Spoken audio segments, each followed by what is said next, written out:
بسم الله الرحمن الرحيم.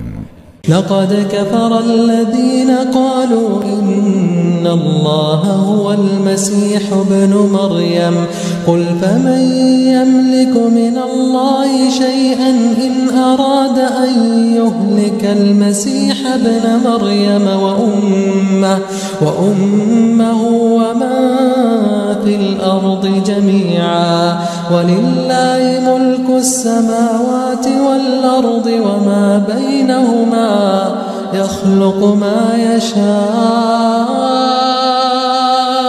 والله على كل شيء قدير.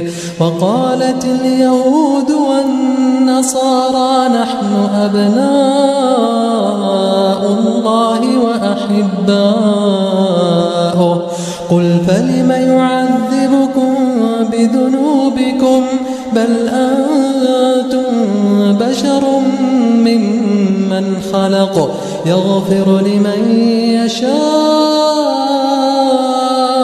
ويعذب من يشاء ولله ملك السماوات والأرض وما بينهما وإليه المصير. يا أهل الكتاب قد جاءكم رسولنا يبين لكم على فترة من الرسل أن تقولوا ما جاءنا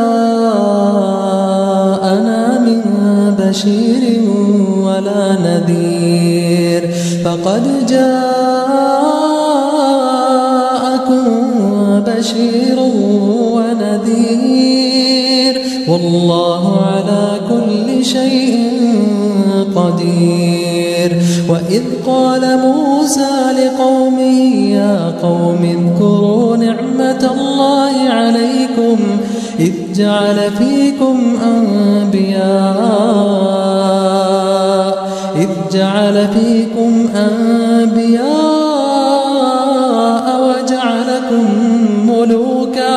وجعلكم ملوكا وآتاكم ما لم يؤت أحدا من العالمين.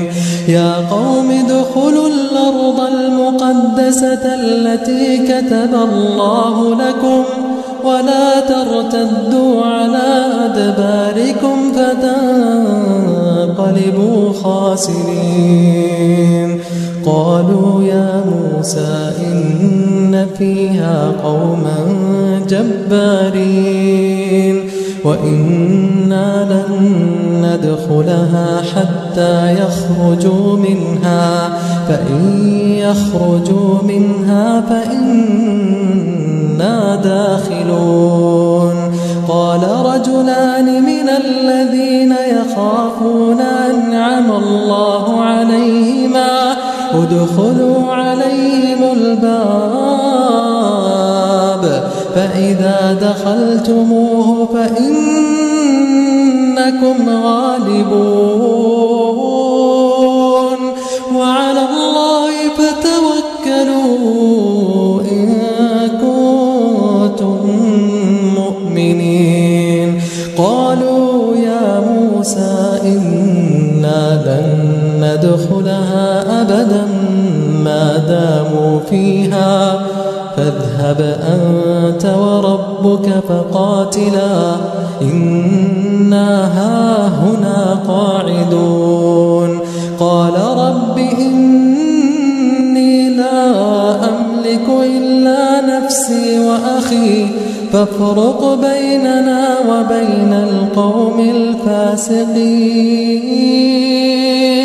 قال فإنها محرمة عليهم 40 سنة يتيهون في الأرض فلا تأس على القوم الفاسقين.